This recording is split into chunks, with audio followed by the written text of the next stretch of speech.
살펴봤고요. 위문복의 위트 차트 퀀트 시간입니다. 다양한 지수 차트를 통해서 시장의 흐름들 살펴보는 시간들이죠. 예.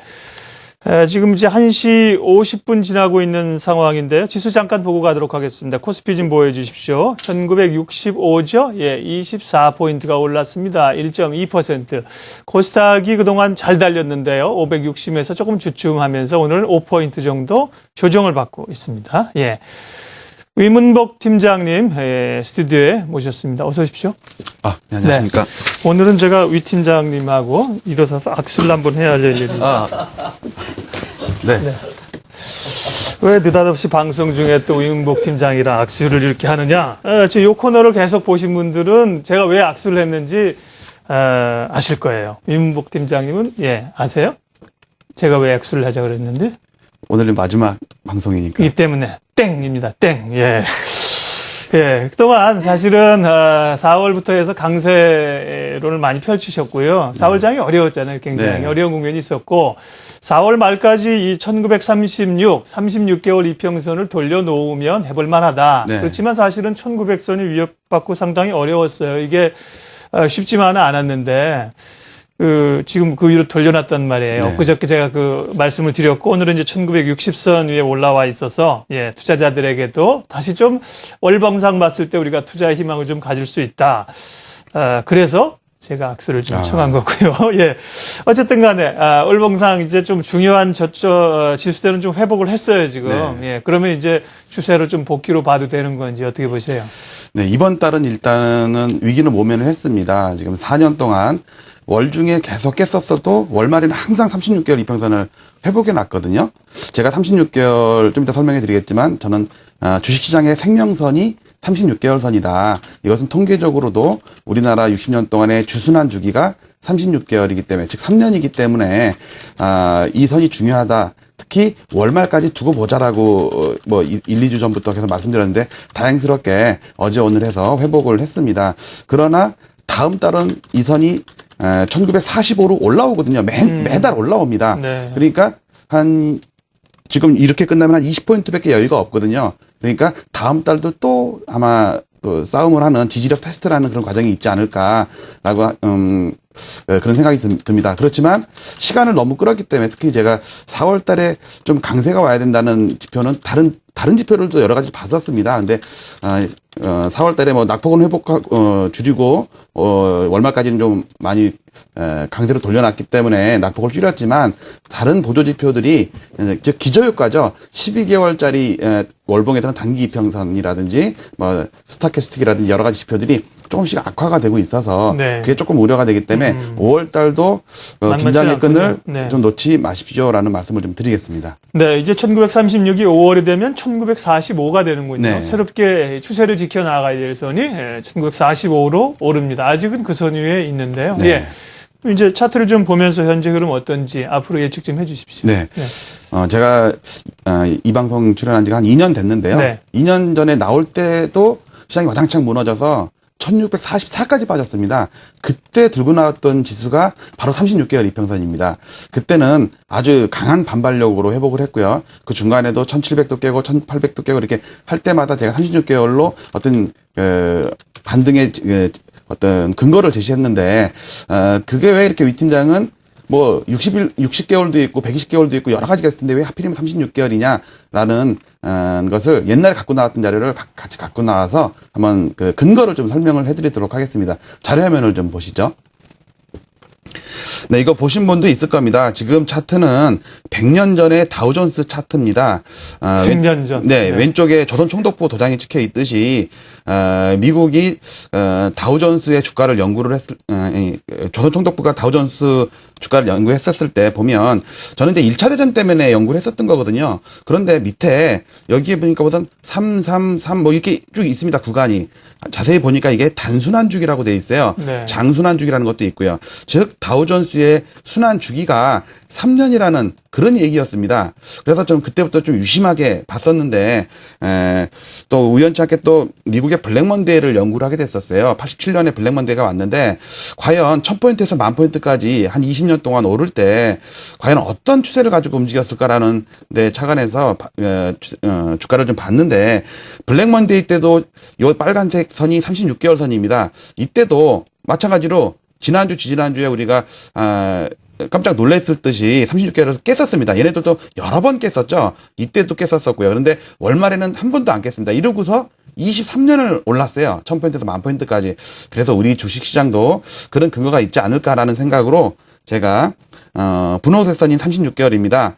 이거는 이제 월봉에서 여러분께서 따로 조작을 해서 봐야지만이 선을 설정할 수가 있는데 4년 전에도 1500선을 여러 번 지키면서 이때도 북한이 핵실험했을 때거든요. 이때도 80포인트 가까이 빠졌다가도 꼬리 달고 올라가면서 2300포인트까지 거의 한 600포인트 가까이 올랐던 그런 때가 있었습니다. 그리고 이때는 미국 서프라임이라 유럽 재정 위기죠. 이때도 제가 요선을 갖고 나오면서 아직 월말 아니다. 월말까지 좀 보자 그랬는데 다행스럽게 그때마다 월말에 올랐습니다. 마찬가지로 이건 좀 아침에 제가 캡처해서 갖고 온 건데 지난주, 지지난주께도 1900선을 위협했었지만 월말이 아직 아니다. 월말까지 좀 지켜보자.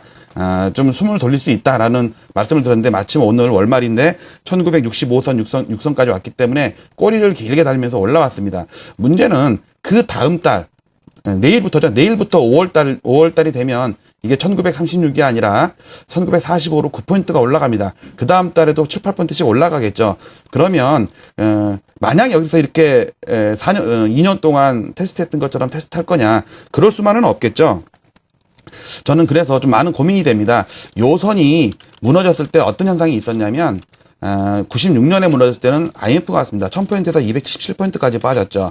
그리고, 서프라임 때 2008년도에도 1600선에 있던 선이 요 선을 깨면서 900까지 빠졌습니다. 그런 반면에 900에서 1500포인트로 돌파하고 나서 지지가 되니까 2300포인트까지 사상 최고치가 왔습니다. 물론 2년 전부터 올랐던 이런 저점들도 계속 지켜줬고요. 그래서 저는 36개월 이번 달 지키고 다음 달도 지켜준다면 정말 다행이겠지만 만약에 혹시라도 다음 달 아니라 다다음 달이라도 36개월 선을 훼손을 한다면 종가상 그때는 여러분께서 좀 조심하십사라는 말씀 2년 동안의 강세장을 접어야 된다. 그렇지만 지금은 유효하다라는 말씀으로 자료는 마치도록 하겠습니다. 네. 강세장의 근거인 36개월 이편선이 월말에 다행히 회복이 됐습니다. 이달은 1936이었고요. 다음 달부터 1945로 올라옵니다. 이 기준점을 잘 보시면서 상황을 판단하라고 말씀을 하셨고요. 예. 앞서 미리 말씀을 하셔서 2년 동안 방송을 하셨는데 이제 오늘까지만 하신다고 그랬어요. 마지막은 아니고요. 또 언제도 오실 기회가 있겠죠. 네, 조만간에 다시 출연하겠습니다. 일단 2년 동안 방송을 하셨다가 오늘 이제 좀 매듭을 지으신다 그러는데 시청자분들께 하실 말씀이 있으시다고요. 네. 제가 죄송스러운 말씀은 이 시장 환경 방송을 보면서 매일 단타도 하시는 분들도 많을 텐데 너무 중장기적인 자료 가지고 월봉을 가지고 주로 말씀을 좀 드려서 좀 맞지 않았던 분들에게는 죄송스럽고요. 장기 지표뿐만 아니라 단기 지표도 매번 맞춰드리면 좋은데 그렇지 못해서 죄송하고 그렇지만 저는 최근에 전 개인적으로 주식 투자를 전혀 안 합니다. 앞으로도 안 할 거고요. 왜냐하면 저는 투자자가 아니라 분석가로서 남고 싶기 때문에 그렇지만 어디 투자하냐면 골동품에 투자하고 있습니다. 어떤 골동품이냐면 증권 관련 골동품입니다. 일제시대 구한말 이런 때의 자료를 계속 사드리고 있는데 그중에 여러분들께 한 가지 보여드리고 싶은 게 주식시장에 애착을 좀 가져주십사라는 말씀을 드리기 위해서 몇 가지 자료를 갖고 나왔습니다. 네. 즉 우리 증권거래소의 역사적인 어떤 그 배경 흐름을 잠깐 여러분께 말씀을 좀 드리도록 하겠습니다. 준비해온 화면을 좀 보시죠. 네. 지금 여기 좀 알록달록한 차트가 지도가 있는데 이 지도는 뭐냐면 1929년에 나온 경성전기 주식회사에서 나온 전차도입니다. 지금의 지하철 노선도 같은 거죠. 잠깐 말씀드리면 여기에 조선총독부가 있고요. 요게 조선호텔입니다. 요게 한국은행, 즉 그 당시에 조선은행이었고요. 자, 옆에 보면 이 부분을 제가 확대를 좀 하겠습니다. 가운데 부분이죠. 딱 남산에서 하늘에서 내려다 봤을 때 서울 시내 한복판 명동쯤입니다. 이 명동쯤에 어떤 것이 있었냐면 여기에 보시면 취인소라고 있습니다. 일본말로 취인소가 우리나라로는 증권거래소입니다.